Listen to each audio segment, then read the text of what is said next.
Thank all of you for joining us here. Thank all of you for joining us here. Today's visit to the Baltimore holding facility was very important as part of our ongoing efforts to hold ICE accountable, including right here in Baltimore City. And I want to thank all of the members of the federal delegation, Senator Alsterbrooks, and members of our House delegation you're going to hear from for participating in this ongoing effort to hold ICE accountable. Thank you to the Maryland General Assembly, President Ferguson, for all your efforts to stop the Trump ICE terror in the state of Maryland, and to Mr. Mayor and members of the County Council, Mayor Scott, President Cohen, members of the City Council, thank you for the efforts you're undertaking as well. So I think most of us saw that video that went viral back in January about the absolutely inhumane conditions in that office right upstairs in this building. And it showed the complete inhumanity of the operation there. And I asked the next day, to go the next day to visit the holding center here, and they refused. ICE absolutely refused at that time. Now, the only reason we were able to go today is because since that time, a judge has made it clear what we all knew, what we've known from the beginning, which is members of Congress not only have a responsibility, but an absolute right to conduct oversight responsibilities as part of our job. And that's why we were there today. They earlier this morning tried to say we couldn't go. We read them the law, and we went.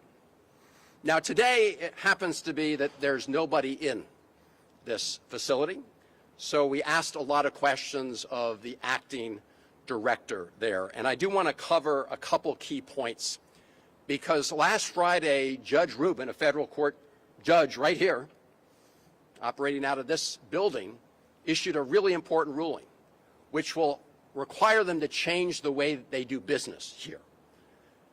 Because what Judge Rubin said was, you can only have a maximum of 55 people in this holding facility at any one time. If you go through the rooms, you'll see that just one of the 5 rooms had a sign saying maximum number of people, 70. Cramming 70 people into one room when the judge made it clear that for all 5 rooms, the maximum was 55. In fact, if you add up the capacity that they claimed that they could take, squeezing people in inhumanely, it was 226 people. And we believe they've exceeded even that at some points in time. But a judge said that is absolutely inhumane and put that cap on it. They say they understand the ruling from last Friday. They're still looking through it. That ruling also required ICE Baltimore to do medical screenings within 12 hours of people who come in. We've seen almost 40 people die in ICE custody last year, and 9 already in these first months of this year. So the least they can do is make sure that they address people's urgent medical needs. That is something they conceded they had not been doing. So thank you, Judge Rubin, for making them do that. Now, all of us recognize that the challenge with ICE is not limited to Baltimore City, although I'm grateful, and we're going to hear from Baltimore City leadership about what they're doing. We also know that ICE purchased a facility in Washington County, Maryland. They spent over $100 million of your taxpayer money to do that. And just last week, late last week, we learned that they're spending another $113 million in that facility to build it out and to hold people just for 2 months. And there's an option to continue it for another 3 years for over $640 million of your taxpayer money. This is your taxpayer dollars at work, and they're not doing what they said they're going to do. They absolutely lied to the country when they said they were going to focus on the worst of the worst. We know that's not true. And they've admitted it in this holding facility in our past visits. And if you look at ICE's own data, overwhelmingly the people who were detained and locked up posed no threat to public safety. So that's what their focus has been. We also know, in very troubling fashion, that they're increasing the number of people they hire here in Baltimore ICE. Many of you wrote about the fact there were about 100 ICE cars in the city in a parking lot. One of the buildings here happens to be the building where I also have my Senate offices. And so those vehicles have been dispersed throughout the city, but it's obvious if you're bringing in another 100 cars, and they agreed that they were going to be significantly increasing the number of ICE folks here. So we need to do here in Baltimore what the people of Minneapolis did, literally blowing the whistles to help protect neighbors and shine a light on wrongdoing, because it's only because of people with cameras like many of you have that we know that ICE absolutely lied when they called Renee Good and Alex Preddy domestic terrorists. They were Americans exercising their constitutional rights, shot down by Trump's ICE federal agents and other federal agents. We can't have that in Minneapolis. We can't have it in Baltimore. We can't have it in America, which is why all of us here from the federal delegation have said not one more dime for Trump's lawless ICE operations. And with that, I want to turn it over to a great partner in the United States Senate who's also tried to get into this facility before. Today, she will bring you her reflections from this visit. Senator Alston-Brooks. Well, first of all, I want to say thank you so much, Senator Van Hollen. Thank you so much for your leadership. I want to thank all my other colleagues who joined me today and who are standing here with me this morning.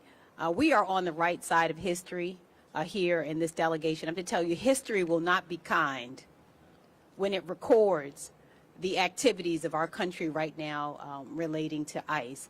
This is the second time I've had an opportunity to come to this particular facility, and each time it makes the hair stand up on your arms. It really does. This facility is unfit even to house animals. Walking in today and looking around these rooms, and again, we just are so grateful to Judge Rubin for his order that has now made it clear that you cannot house at least 225 people. It's just unimaginable how that could happen in these rooms.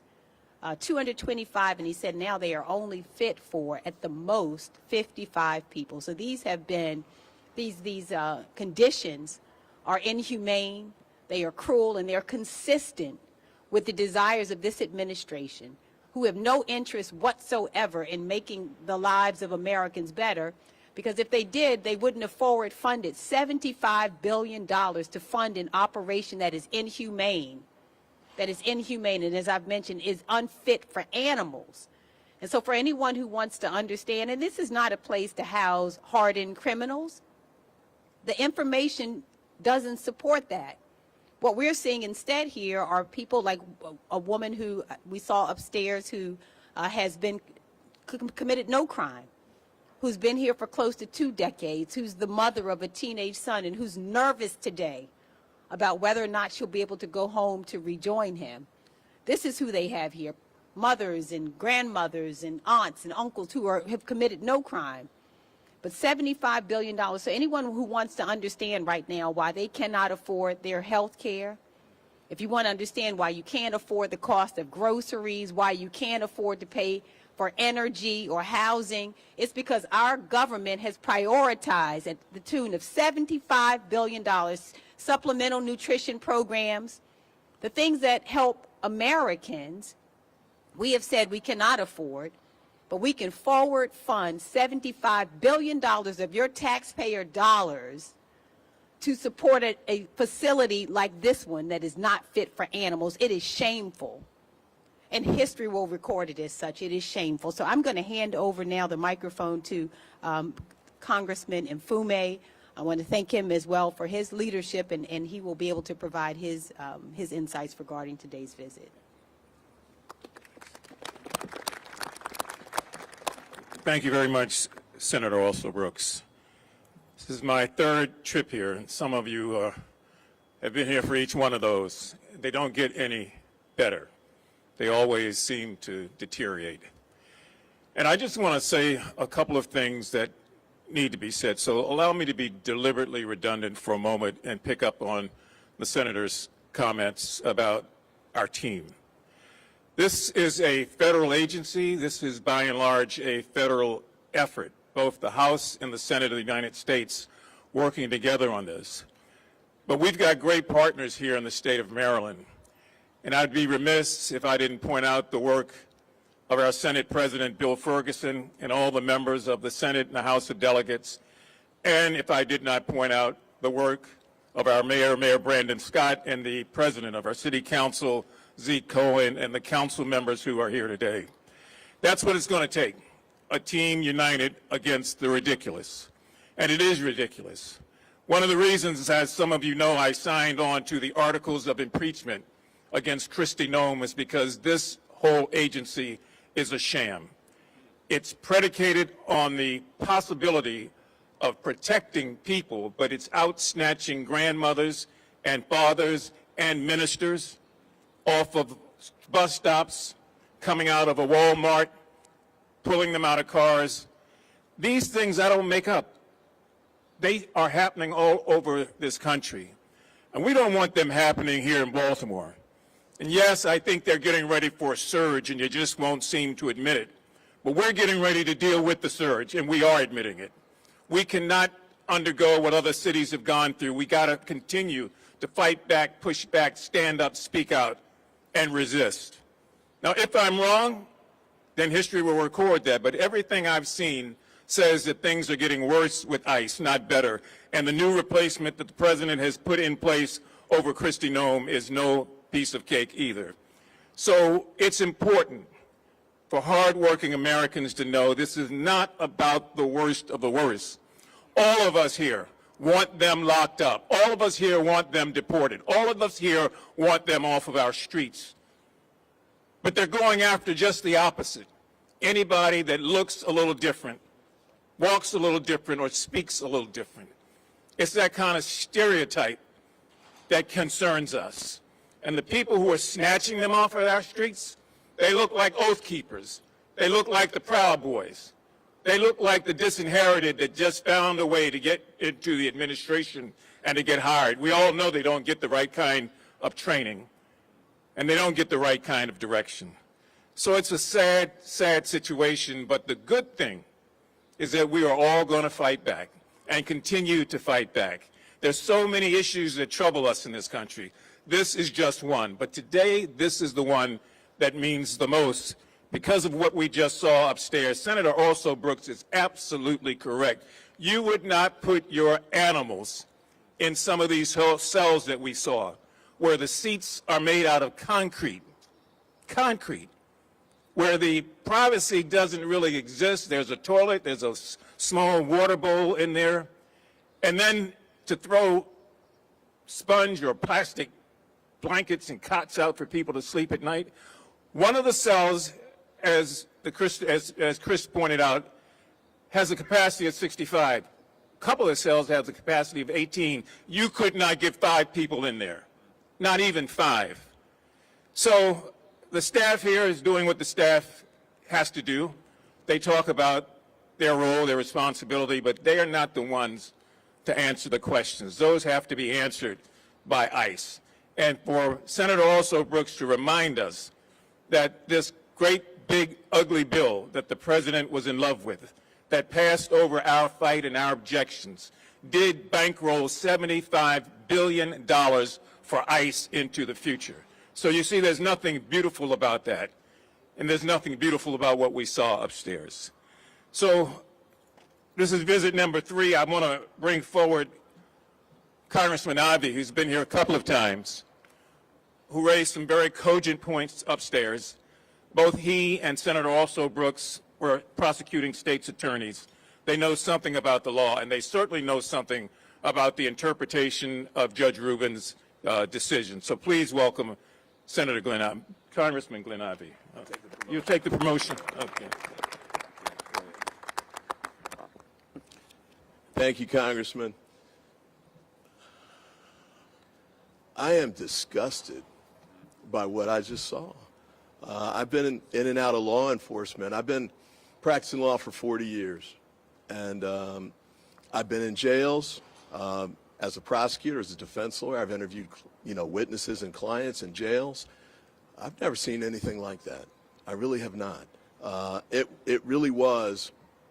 We adopted 2 dogs a little while ago, and we went to the shelter to go get them.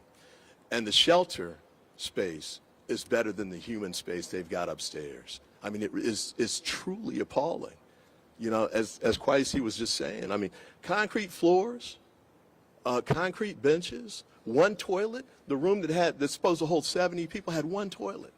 And the water next to it, like right next to the toilet, right? Now, I asked them, they had like the cot things that people could sleep on. And somebody asked, well, how many you got? They said 100. But before the judicial order, they could hold up to 225 people in there. What happened to the other 125 if they didn't have cots? They were sleeping on floors. I just got back from Montgomery and Selma for Bloody Sunday. And part of what we did while we were down there was we actually toured old slave quarters. And I got to say, they looked pretty much like what we just saw upstairs. In fact, they might have been a little bit better than what we just saw upstairs. It's shocking. It's un-American. It's illegal. Thank God the judge finally came through and said, this is too much. You've got capacity for 4 times more people than you actually should have in there. Well, thank God for Judge Rubin, because these people obviously need judges and court orders to steer them on the right track. And then one last point. Okay, the thing holds 225 people. Are you serious that there's not 1 person there? Seriously? How convenient. How convenient. And then they're going to say they got to build these new facilities to hold hundreds of more people. Well, if you don't have anybody up there, where are you going to send them to? Why do we need to spend hundreds of millions of dollars for more facilities? We don't. That was a sham. We know it. This is a fight. We know it. This is something we've got to win, because the Constitution hangs in the balance, but human lives hang in the balance. As we were walking in, as Senator also Brooks mentioned, there was a woman they'd taken in there already, and they did all this talk about we only get the worst of the worst. This woman's never done anything like that. And I'm anxious to see if she actually comes out of there. They told me she was gonna. They told me they were going to hold her today, but we'll see. But it's unfortunate that members of Congress have to be present in order for that to not happen, because we know day in and day out, in fact, after we leave later today, they're going to hold people who've never committed a crime in the United States, who've done nothing but work hard and be good citizens here in the community, and don't deserve to be locked up. Let's stop wasting the money, the $2 billion a day in Iran, on top of this. Think of what we could do if we use that money in the right way. The Trump administration did a $1 trillion cuts to Medicaid. We could fund it if we stop wasting money on stuff like this. So let me stop there, and I'm going to introduce Congressman Olszewski.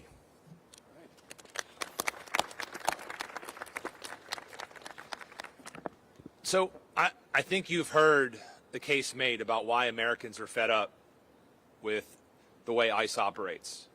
It's not just the deplorable conditions here in Baltimore and elsewhere, but it's the rounding up and the mass deportations of families, people who have spent their entire lives giving back to our American cities and communities across this country.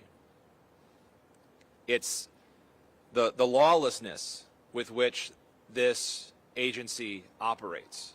It's seeing Americans killed and called domestic terrorists. People are rightly fed up, and it's why we're fighting back in the Congress, in the courts, in the community. And we do lift up those judicial decisions that allow us not only to practice what we knew is our congressional responsibility and right, but to enforce more humane and more decent conditions. It's why we join in spirit and in presence our friends and neighbors in Minneapolis and here in Baltimore, pushing back against the lawlessness, against the deaths and the killings of American citizens. And it's why we're fighting so hard in Congress. It's why this agency will not receive another penny without significant reforms and changes. It cannot be allowed to operate the way it currently is. President Trump can find billions of dollars for bombs, to blow up schools, and extract on a war he never received approval on, but nothing for basics. We have billions to target innocent immigrants, but not a penny for inflation. So let the word go out. Our priorities are wrong, but the people here are fighting for that. And thank God we have partners in local government like the mayor and the city council. And thank goodness we have people like our Speaker of the House and our next Speaker, the Senate President and leader of Maryland a leader in the Maryland General Assembly, Senate President Bill Ferguson, everybody. Thank you, Congressman. Thank you to our federal partners who are here today. I want to give a true and sincere, heartfelt thank you to each and every one of you. It matters that you're here today. It matters that you stood up and took the time and energy and the fight and resolve to say that this is unacceptable.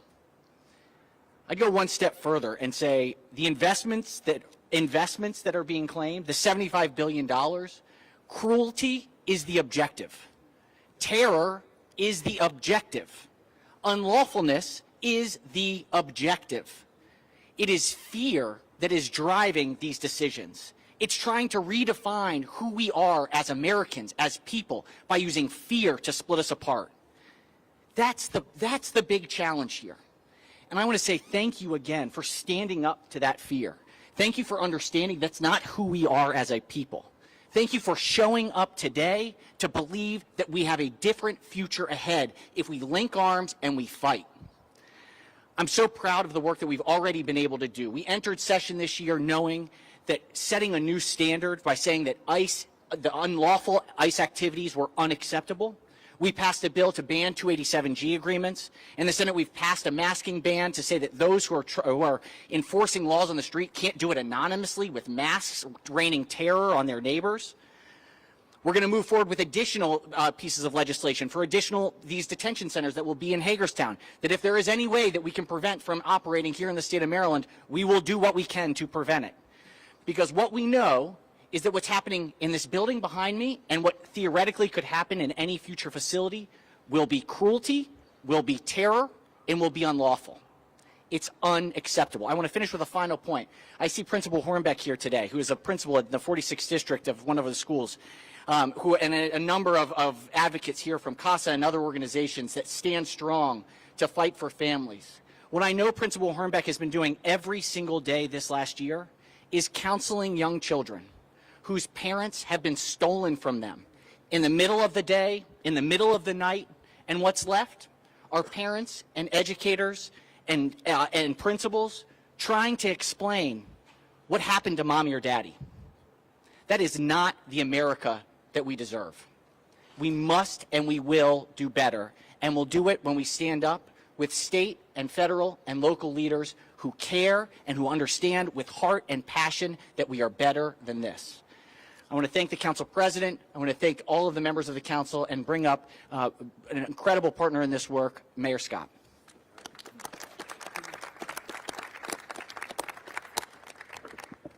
Good morning, everyone. I want to start by saying that here in Baltimore and Maryland, we have the best congressional delegation in the country.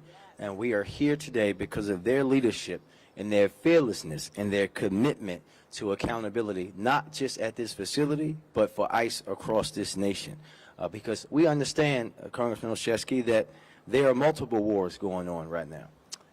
We cannot just let the war in Iran, even though it's very important, distract us from the war against American democracy, because that is why we're here today. and I'll be very clear and quick as I can. We do not want this here. Last week, I signed an executive order that reaffirms that ICE agents cannot enter city facilities without a judicial warrant, that they may not and will not use city properties as staging areas, processing locations, or as operations bases, and immigration enforcement is the role of federal authorities and not the Baltimore City Police Department. In addition, I have authorized city lawyers that in their personal capacity on their own time to offer pro bono services to residents facing immigrant proceedings. But I also want to our immigrant neighbors for you to remember that we will always have your back. We will continue to have resources from legal services, know your rights information, and more. You can get that simply by going to the Baltimore City website. We will not turn our backs on you because we all know, we've heard it already today, this is not about public safety. In Baltimore, we know about building public safety in communities.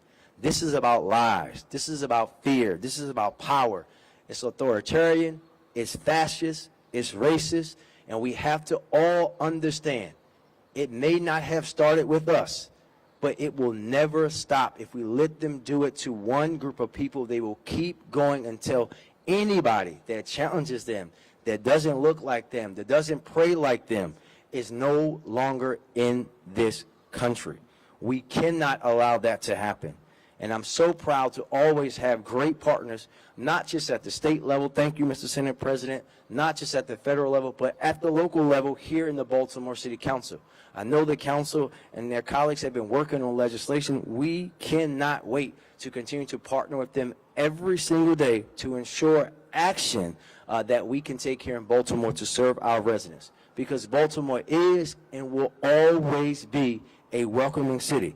We are stronger in Baltimore because of our immigrant residents. We are stronger because of the culture that they bring to our city. And I'll say it again, we do not want this here in Baltimore. And with that, I will turn it over to my friend and partner, City Council President Zeke Cohen.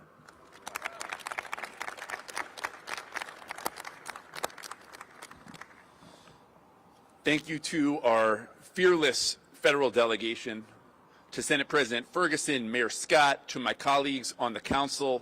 This is what unity looks like in the face of creeping authoritarianism.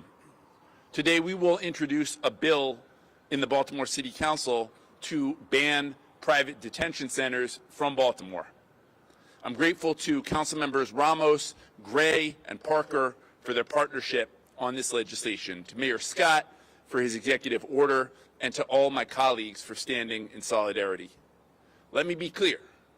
I believe in comprehensive immigration reform with a path to citizenship for the people that are already here. I also believe that if you commit a violent crime, you should be held fully accountable through the criminal justice system. But there is nothing just about packing people into private prisons and detention centers. There is nothing just about flying our neighbors without trial to a gulag in El Salvador, Senator. There is nothing just about having a federal black site in the middle of our city where people lack access to food, decent medicine, and a toothbrush, where they can't speak to their own families. And while we cannot keep the Department of Homeland Security from holding people here at Fallon, it's a federal building, our bill will ban them from buying up another space in Baltimore that would be used to inflict more cruelty onto our neighbors. The Trump administration, as Senator Brooks said, promised to go after the worst of the worst, and then did the opposite.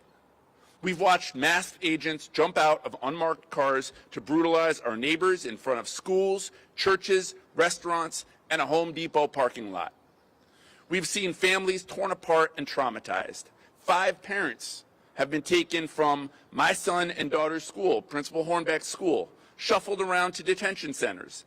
None of this makes America safe. What Baltimore proved, Mayor Scott, is that we don't need marauding ICE agents or private detention centers to reduce violence. We dropped homicides to historic lows with community policing, trauma-informed care, credible messengers, effective prosecution, and GVRS. Baltimore did that through collaboration with our city, state, and federal partners. And let's also be clear, our immigrant neighbors are not a blight on our city, they are a blessing. I thank God every single day that my son and daughter go to school with kids from all over the world. I'm grateful to live in a place that values the economic and cultural contributions of our immigrant community, where I can walk each day to work down Eastern Avenue and hear 5 different languages being spoken. Like the senator said, history will look back on this moment and ask who stood up for our democracy and who folded. Too many people with power have stayed silent. My great-grandmother sailed to this country from Austria. She came with a few coins she'd sewed into her clothes to evade the Nazis and very little language. Most of her family that stayed behind perished in the gas chambers. Yet a few short generations later, her grandson is the city council president of Baltimore. I owe it to her to expand opportunities for other people. So whether you grew up in Highlandtown or Honduras, El Salvador or Sandtown, Peru or Park Heights, know this. Like Mayor Scott said, as long as you follow the law, you are welcome here every day in Baltimore. And with that, I am proud to pass it off to my friend, my colleague, who has been an absolute leader on this work in our city, Councilmember Odette Ramos.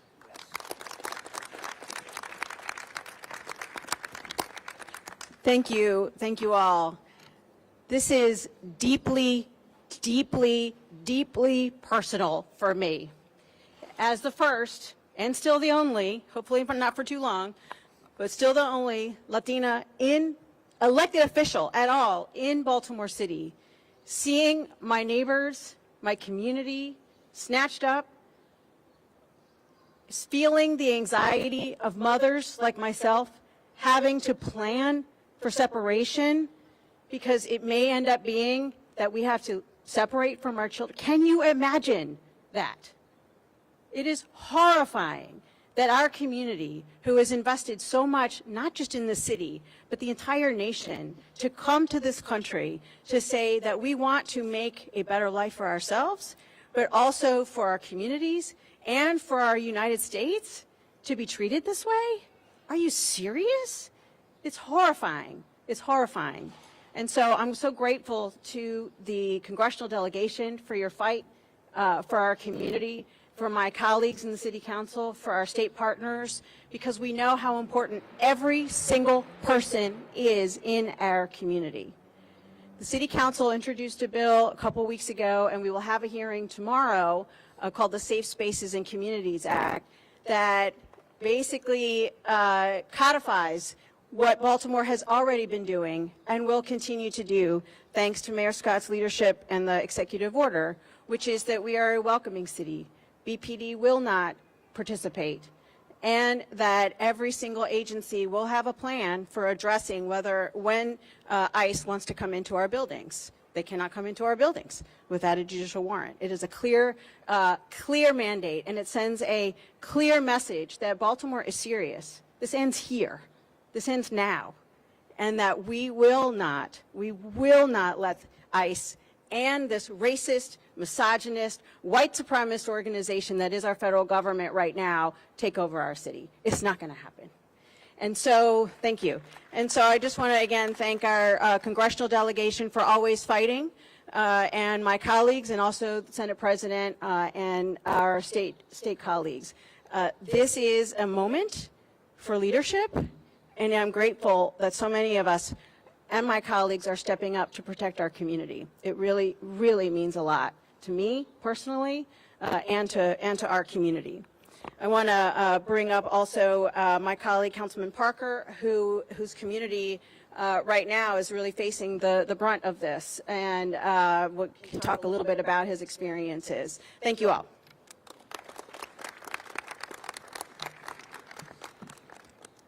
Thank you, Councilperson Ramos. Thank you to all my colleagues here on the state and federal level. We keep coming back to this place. We keep coming back to this place.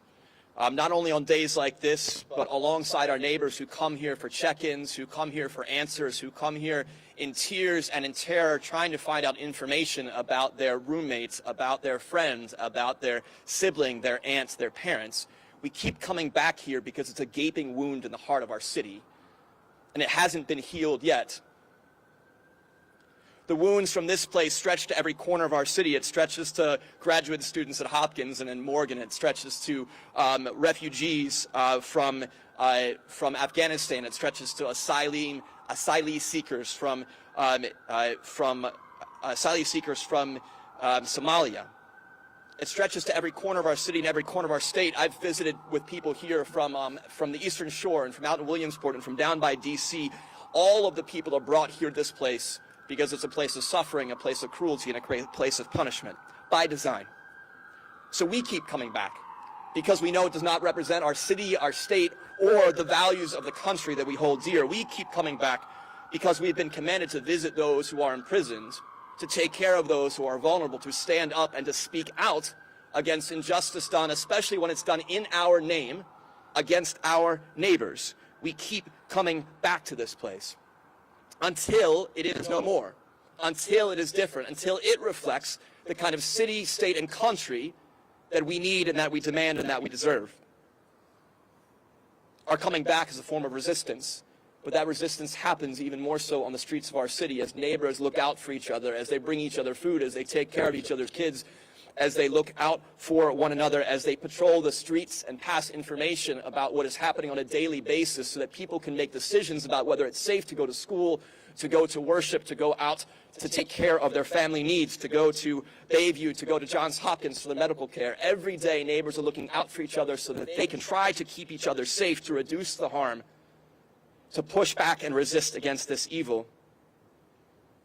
Everyday lawyers come to this place to try to fight for the constitutional rights and the due process of our neighbors.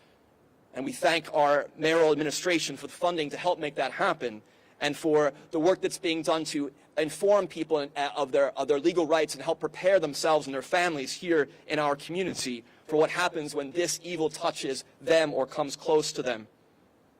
We do this in our state house as we pass laws to protect our communities. We resist there in Annapolis. We resist here in City Hall with our executive orders, with our legislation that we're considering. And all of that doesn't end this right away, but it pushes back against the harm. It helps protect our neighbors each and every day. And it continues to call out evil for being evil. It's speaking the truth to systems of injustice and systems of cruelty that are represented in this place but are taking place across our city and across our country. As we work towards the justice and the liberation that we know will come, and we will be here on that day too, speaking out and continuing to speak the truth about what has happened here and continue to advocate for the values of love and care for our neighbors that undergird everything we do as a city. Thank you for showing up today. Thank you all for the work you do every day to show up with and for our neighbors, especially those in the 1st District in Southeast Baltimore. Thank you all. I bring up Councilman Gray.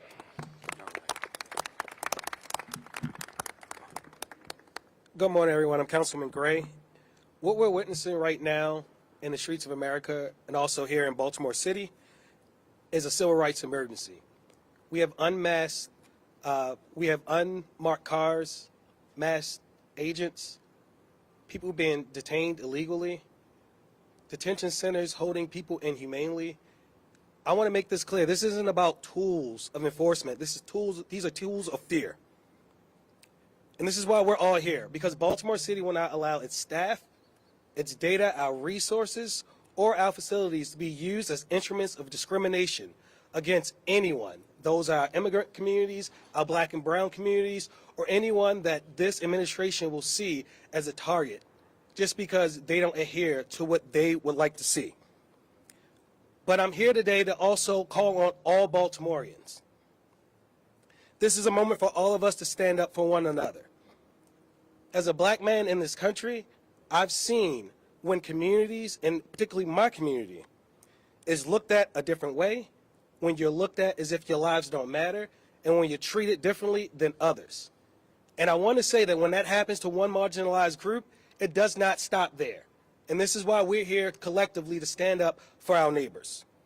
Public safety depends on trust. And when any community lives in fear, all of us are less safe. Civil rights are not conditional. They are not suspended based on where you were born or what you look like. And this is about humanity. This is about respect. And this is about standing with and fighting for our neighbors. And I just want to thank our federal leaders, our state leaders, and our local leaders, including my colleagues and the council president, for the legislation that we are introducing and that we will pass, because we want everyone to know that Baltimore is for everyone, will continue to be for everyone. And if you come here as a neighbor, we will love you as such. Thank you. Thank you, Councilmember Gray, and to all of our colleagues who are part of Team Maryland, Baltimore, the state of Maryland, our federal delegation. Thank all of you who were here and have been so much a part of the fight for justice and accountability as we push back against a lawless administration that's attacking our Constitution, our democracy, and what's happening here is part of that attack. We're happy to try and answer any questions you may have. Thank you, Senator. I don't know if this is working. Oh, you can probably hear me. I'm Kate Amara from Hi, Kate. WBAL TV in Baltimore. I'm curious if you were able to take any photos or videos from your tour of the facility, and if not, why? And I think a couple of you sounded quite skeptical about the fact that there was nobody being held in a place that could hold more than 200 people, and if you think there was that was done on purpose. Let me just say, with respect to photographs, this became quite a contentious issue right at the beginning, and everybody was part of pushing back on their claim that, couldn't take a camera into the facility to take photos. Our view is that's part of transparency and part of accountability. They say they have a nationwide policy against bringing any kind of cameras into this kind of facility. We are going to push back. I think Congressman Ivey said, and Congressman Fume said, look out for subpoenas. Our view is that the American people need to be able to see what's happening. We're recounting, to the best of our ability, the inhumane conditions here. But there's no substitute for a photograph of the place, as Senator Alsterbrook said, that's not fit for animals, and they were cramming people in. So we're going to continue to push back on that. We wanted to take our cameras in to take photos. They obviously are continuing this pattern of wanting to hide what's happening from the American people, including the conditions there. And I don't know if anyone we. Look, we chose today.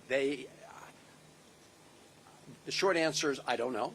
I don't have facts behind that. What we do know, as you know, because you've seen the videos, is there have been times this place is just crammed, and obviously Judge Rubin has seen those photos and the evidence, because in her ruling she made it absolutely clear that you can't cram 225 people in here when it only really has a capacity for 55. And I do want to clarify one thing, because when we said the rooms have the capacity, that's what they claimed. In other words, it was their little pamphlets on each room. They have 5 rooms. Each one of them said capacity. One said 70, one said 65, 18. And the point we're all making here is they had one room of the 5 where they claim you have a capacity of 7.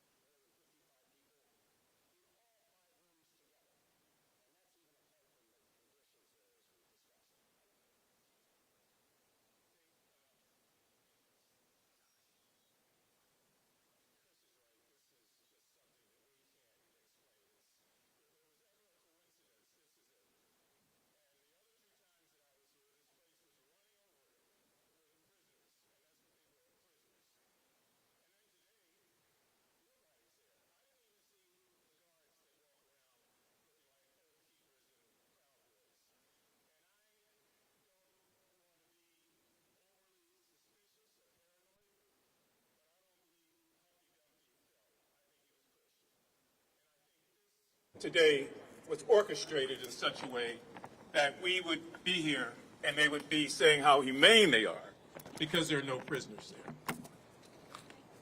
Any other questions? Hi, Dennis Blair from WGZ. Have you or Senator Alto Brooks or anyone from the congressional delegation spoken to Senator Mullins since his appointment was announced by the president? And anything, if you have anything from those conversations about ending the partial shutdown? So you mean the president's nominee?